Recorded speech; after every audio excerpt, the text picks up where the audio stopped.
and welcome to the Daily Report. Happy Valentine's Day. It is the 14th of February. Here on the Daily Report, we have all the stories that are making headlines locally and internationally. But first, let's take a look at the highlights. Tonight, the High Court has ruled for murder suspect Kelvin K to be held in custody at Industrial Area Remand Prison until the case's hearing, during which the state aims to pursue the suspect's extradition to the US. Also tonight, in the wake of the shocking revelations that quacks dominate some critical departments of the public service, we turn our attention to certain Kenyans who possess the necessary qualifications for official positions but lack the essential networks to access them. And as the world celebrates Valentine's Day, Mount Kenya University has initiated a blood donation campaign with the aim of saving lives. We want to really appreciate the university. In the last 3 hours, we've collected 300 pints. It has never happened, and we really appreciate.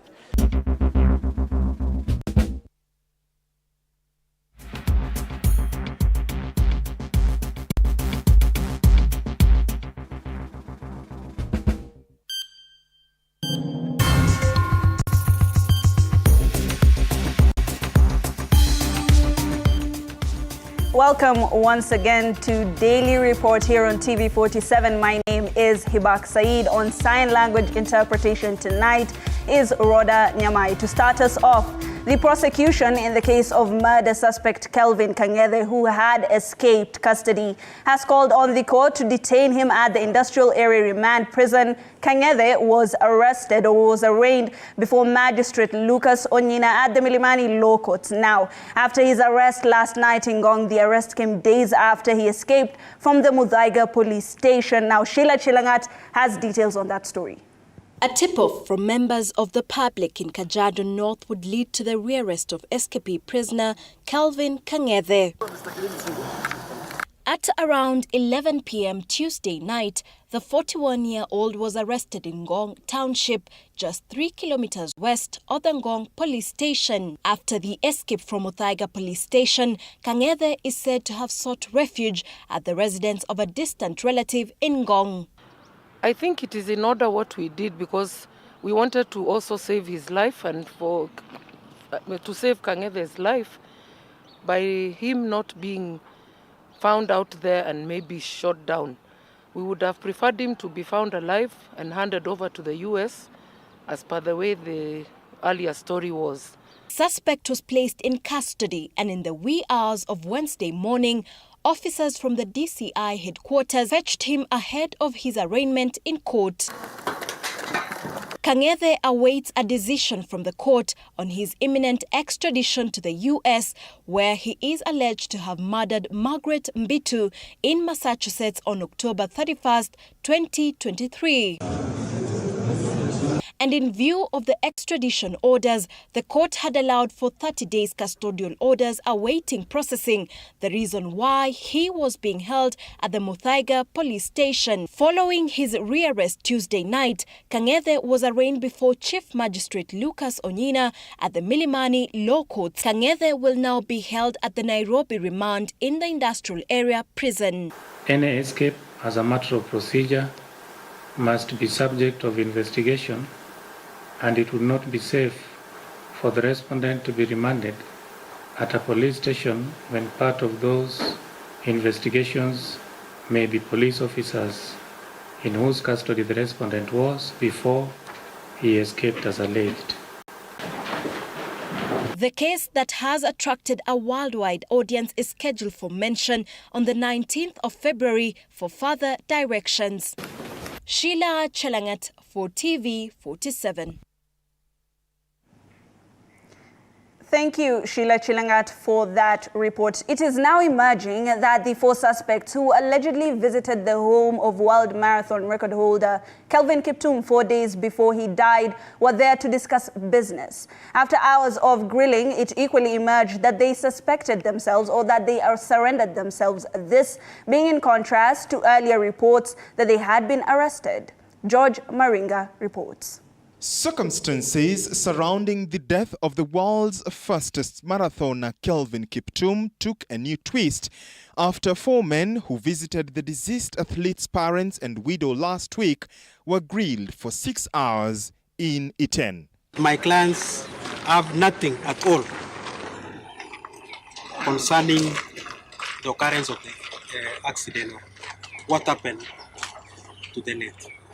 The 4 men were questioned by a team of detectives led by Elgeyo Marakwet Directorate of Criminal Investigations Officer Joshua Chelal after Cheruiyot, who is Kiptum's father, claimed on Monday that they were strangers who should be investigated for the death of his son. So mimi mwenyewe nilienda huko kama vile wakili wetu wamesema, na tukawa na discussions nzuri sana. Mimi mwenyewe nilikuwa huko, nikaomba, tukaongea vizuri sana, na mwisho baba wa Kiptum pia akawa mtu wa mwisho kuomba, na tukachukua serve na chai, na tulikuwa na mazungumzo ambayo yalikuwa ambayo sisi wenyewe tuliona kwamba ilikuwa nzuri sana. So mwisho nikaweza kupeana namba yangu, na baadaye tukaweza kupika picha hapo nje. Nilishtuka tu juzi niliposikia kwamba hao walikuwa strangers, na mimi nilipeana namba yangu, tuliongea, nikaji-identify mpaka nyumbani, mpaka mzee akajua kwetu. I was only shocked when I saw it in the media that I was a stranger. But then I want to take this opportunity to say I know the old man alisema hivyo pengine kwa sababu ya vile alikuwa na drift. So I do understand that.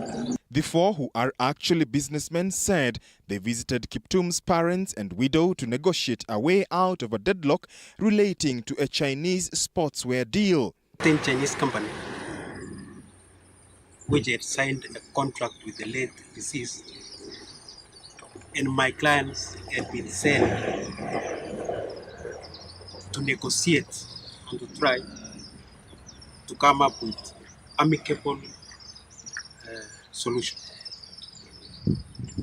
So they have been sent there by the Chinese company, which they did, and it was successful according to us, because they were received, they shared what they have, and they were welcome, and even they took photos. The marathon world record holder Kelvin K Cheruiyot and his coach Jervis Hakizimana died in a road accident on Sunday night. We have not got anything showing the relationship with these people, but they are saying they just found one businessman, like one of the Chinese. So we have not got more details about the company. So we don't know even we know the name of the company, but we don't know much about it. Maybe we will disclose that. In fact, we just received a complaint over phone that we are posting right now there. We want to go into this. Before his life was cut short at the age of 24 in a road accident, Kiptum had been intent on achieving even more history in his brief but extraordinary marathon running career. Already the world record holder of 42 kilometers, Kiptum's next challenge was to become the first person ever to break the 2-hour barrier in an official race at the Rotterdam Marathon in April. In pursuit of this goal, his life was simple and his training rigorous. George Maringa, TV47.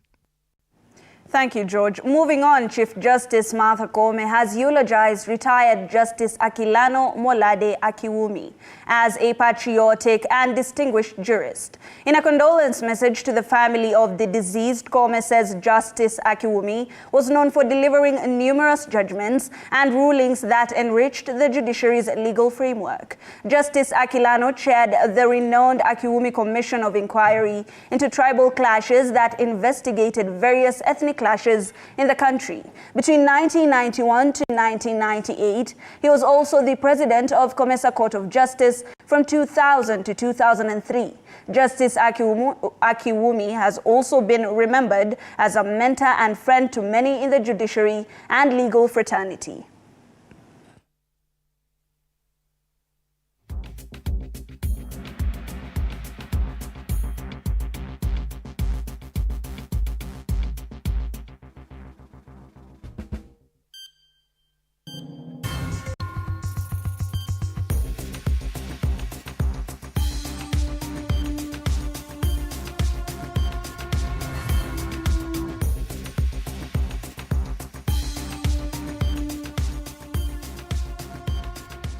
Dearest viewer, the recent revelation by the Public Service Commission, PSC, indicating that more than 2,000 public servants are in possession of forged academic and professional qualifications has lifted the lid on a baffling and scrupulous means of a section of Kenyans used to attain positions in government. Our reporter Moige William takes a dive into this matter and has engaged a number of unemployed graduates who have lost hope of finding employment in the public sector despite making desperate attempts. Some say hatuna connection. Take a look. Boniface Njehia makes part of the 1.5 million unemployed Kenyans. This according to the recent figures by the Kenya National Bureau of Statistics, KNBS. The 28-year-old father of one works at a construction site in 87 Kino along Wayakiwe, doing manual jobs at least to provide for his family. Nikiapply kazi, naambiwa nigoje nitapigiwa simu mpaka wa leo. Nika give up, nikaona unaweza kaa nyumbani ukigojea kupata kazi lakini haiwezi. So nikaamua tu mimi nianze kutafuta maisha na kuhustle, kama ni kazi yenye tu inapatikana nafanya. Njehia is a university graduate having attained a bachelor's degree in human resource and management in the year 2021. However, finding a job that matches his skills has been impossible. All his efforts to look for formal employment in the human resource field has proven futile. He shares with us that he has dropped his curriculum vitae, that is CV, in more than 20 organizations, a majority of which are government agencies. Since he graduated, Njehia took whatever life threw at him, working as a fishmonger, a restaurant attendant, a pool table attendant, among other informal jobs just to eke out a living. Mahali nilikuwa, by the way, of late last week, nimetuma kwa city council ya home. Nione at least kama nitapata kazi. So, hiyo ikibounce sasa nime give up kabisa. At the country's capital along River Road, Crispin Washira is a graduate in the field of public relations and mass communication. Unable to secure employment in his field, he resorted to working in the beauty and grooming industry as a nail technician. I feel like government inahitaji connections. Work kwa government ni connections. Kwa unaenda unapata mtu wako 60 years old. Anafanya job kwa gava. Unafanya nini kwa gava hiyo time? I asked both Njehia and Washira why they think it has proven to be an uphill task to secure jobs since graduating with their respective academic qualifications. Sahi mtu mdogo kusema anataka kufika point fulani kwa working space fulani. Kama una mtu atakuguide akushike mkono aende akikuingiza kwa hizo milango, lazima utafute tu your own ways, na your own ways ni kupeana tu do. Kama hakuna mwenye unajua ako juu, huwezi pata kazi. Shida ni Kenya ni connection tu. For the majority of Kenyans not formally employed, they have turned their focus to look for any source of income, at least to cater for their daily needs. Moige William, TV47, Nairobi. Quite disheartening. Of course, details on that story on our socials by Moige William at TV47 News on X, at TV47KE on Facebook. Moving on, Kenyan Catholics today joined their fellow brethren around the world to celebrate Ash Wednesday, which marks the beginning of the Lenten period and which ends during Easter, when Catholics remember the suffering, death and resurrection of Jesus Christ. Kisewa Emery with that report. Catholic faithful in the country joined their counterparts worldwide in celebrating Ash Wednesday, which marks the start of the Lenten period. During Ash Wednesday, the faithful's foreheads are marked with ash, symbolizing the origin of man from dust, which precedes a 40-day Lenten period, culminating in Easter celebrations. Addressing a congregation in Kiambu, Reverend Father Raphael Mbugwa called for commitment among Christians by observing the 3 pillars of the Lenten period, which include prayer, fasting, and almsgiving. He also took the moment to urge Christians to utilize the Lenten season as a time for prayers and seeking God's mercy. Tunakumbushwa kujinyenyekeza mbele zake Mwenyezi Mungu, tukijiona sisi ni wadhaifu, ni wanyonge, na yule tu ataweza kutuinua juu ni Mungu mwenyewe. Tena ni ishara ya nje inayoonyesha vile tuko wanyenyekevu ndani yetu na vile tuko tayari kubadilisha maisha yetu, tuwe watu ambao wanakumbuka huu wakati ni mfupi sana na mwishowe utaisha, na kile kitambaki ni kuwa na Mungu milele katika ufalme wake. In Machakos County, Bishop Norman Kingo urged Christians not to lose hope because of the difficult economic situation, while asking those who have the ability to help the less fortunate in society to do so. Upendo wetu kwa Mungu uonyeshwa kwa jirani, tuweze kuwa na amani. Amani na jirani na wote walio karibu nasi, na hasa wale wanapitia magumu ya kimaisha, tuweze kuwatendea mema. Tuweze kuonyesha huruma ya Mungu, kwa maana huruma ya Mungu tunaweza kuionyesha tu kupitia matendo yetu mazuri kwa jirani. This year's Lenten period theme is Integrity for a Just Nation, where Catholics are called to reflect on their practice of integrity and its contribution to the realization of a culture of justice. Kisewa Emory, TV47. Thank you, Emory. As the world commemorates Valentine's Day, Mount Kenya University has launched a blood donation campaign so as to save lives. Our reporter Elizabeth Atieno was present at the campaign and filed this report. The Valentine's Day celebrations were marked in style at the Mount Kenya University main campus in Thika. Here, students and different stakeholders took part in a blood donation campaign, saying the best gift they could give is that of life by donating to those in dire need of blood. Huwa ni mambo mzuri, flowers are nice, but they perish after some time. But ukitoa damu inasaidia maisha ya mtu for a very, very long time, si siku moja tu. The campaign targets to provide 40,000 pints of blood as the country races against time to meet the annual target of 500,000 pints of blood. We are on course actually. We are now past 50%. And this month of Valentine, we are targeting to raise 40,000 units of blood. And that will go a long way to make sure that we reach our target of 500,000 units of blood. Every 10 minutes, 7 Kenyans need blood. Additionally, out of the over 196,000 maternal deaths reported in Africa every year, a third have been linked to excessive bleeding or obstetric hemorrhage. We want to really appreciate the university. In the last 3 hours, we've collected 300 pints. It has never happened, and we really, really appreciate. We'll ensure that those pints will move in speed and save lives. These blood donations, we have been able to reduce maternal mortality rates in the country. And that's something we are so proud of. Kenya's blood ambassador Shalin Ruto, who also graced the campaign by donating blood, urged the youth, who account for 70% of Kenya's population, to be at the forefront in donating blood. Mount Kenya University kuna wanafunzi 58,000. So hata kama nusu ama hata kwota watatoa, tutakuwa tumeenda mbele kidogo ku achieve target yetu ya 500,000 units of blood. Being private university, it collaborates a lot with the public sector. For instance, we have a very strong collaboration with Thika 5 Hospital, which is a county, Kiambu County government infrastructure. And out of that, we have become the real cog. Kenya Vision 2030 puts university healthcare as a key pillar towards which both the national government of Kenya as well as the respective country government have devoted a lot of resources to ensure it is adequately funded for the good of all Kenyans. Those aged between 16 to 65 and in good health are eligible to donate blood. Kenyans have also been urged to redefine Valentine's Day as a day to share love by gifting life.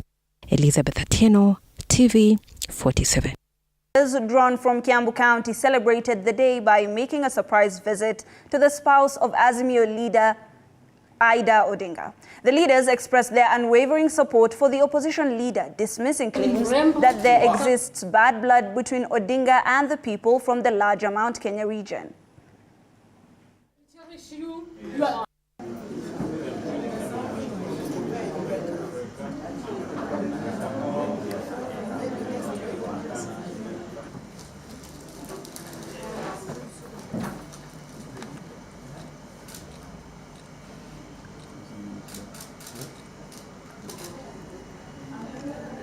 Smile. You're not so.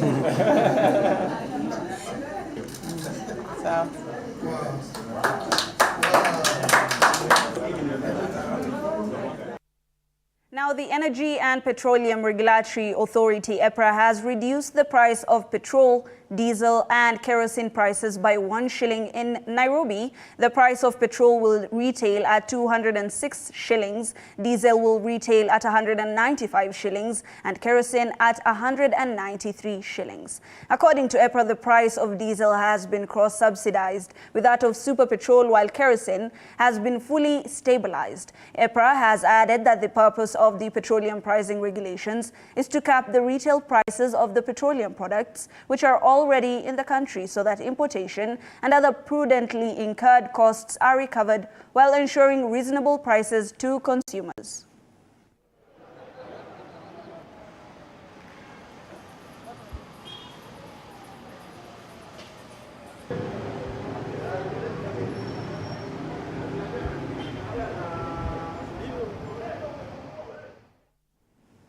President William Ruto has urged Kiambu County political leaders to shun politics of divisiveness as he condemned politicians fearing hired goons to heckle other political leaders who differ with them.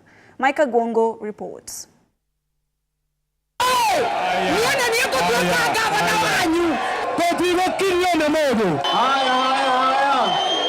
President William Ruto was compelled to intervene and warn Kiambu County elected leaders, including Governor Kimani Wamatangi and Thika Town Legislator Alice Ng'ang'a, following their one-on-one altercation in efforts to gain popularity in the vote-rich county. Kesho tarehe 15 kulingana na yale mambo nimepitisha, unatuma shilingi bilioni 1 ndio ifanye kazi hapa Kiambu. Kwa hivyo Governor, pesa nimeleta tukiwa na rais, fanyia hawa wananchi kazi. Waache siasa ya kulumbana. The head of state was forced to intervene after Alice Ng'ang'a openly rebuked Governor Wamatangi moments after she was granted the opportunity to address the rally. Mimi ndio nitapinga Governor Wamatangi hapa Kiambu. Ndio bottom up kwa mzuri zaidi. Tumeongeza mpaka tushuhuri. Kuku ile ndogo ya mama mboga anapata kule kulishamanga. 2027 niko mbali. Kazi itafanywa, tutakwenda tusui, tutafara. Mimi nataka niwaulize hawa ndugu zangu viongozi. Mambo ya siasa, tutulize mambo ya siasa jameni. Na waomba kwa unyenyekevu.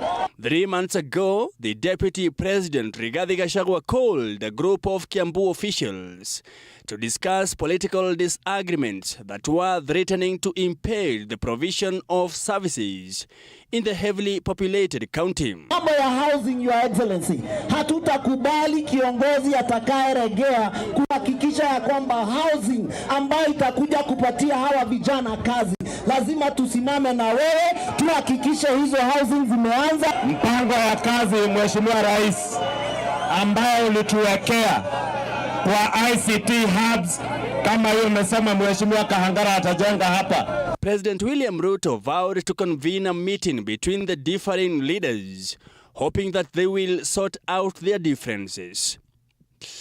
Mike Kagwongo, TV47, Nairobi.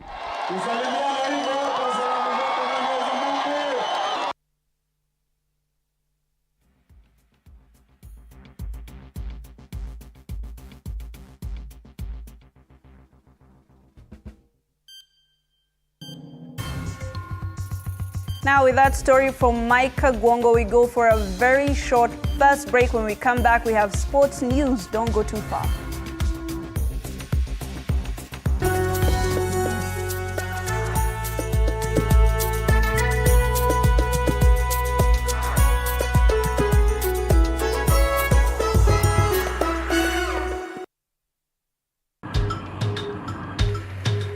Na safari hii katika Mfahamu Kiongozi tutakuletea viongozi aina mbalimbali. Nikuwe na Nisani kama 10 na pia nikuwe menua minibus. Minibus niko niwa. Kushinda unaangalia simu ya mzee. Soma Biblia ama ingia kwa washroom ujisugue. mpaka nimetoa hii. I don't know whether any of my children would want to get into the political field. Sijajua bado. Kila Alhamisi saa 1:30 kuendelea.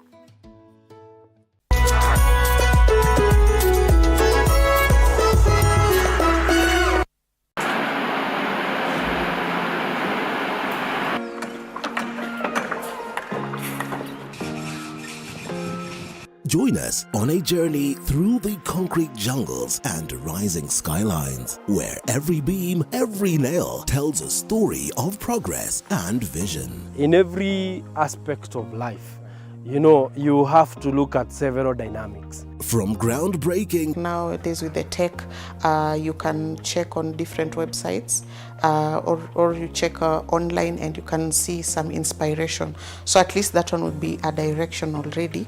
I'll know like what kind of style you're going for. To finishing touches, witness the dedication of the hard-working teams who bring these ambitious dreams to reality. The Realtor, Tuesdays at 6:30 p.m.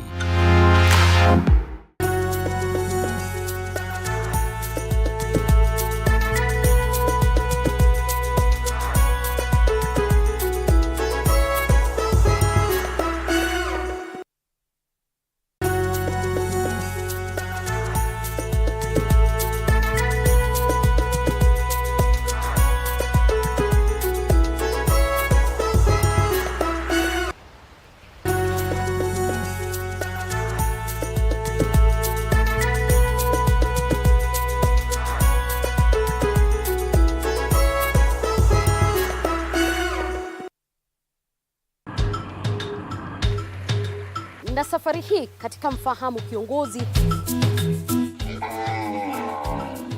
tutakuletea viongozi aina mbalimbali. Nikuwe na nisani kama 10.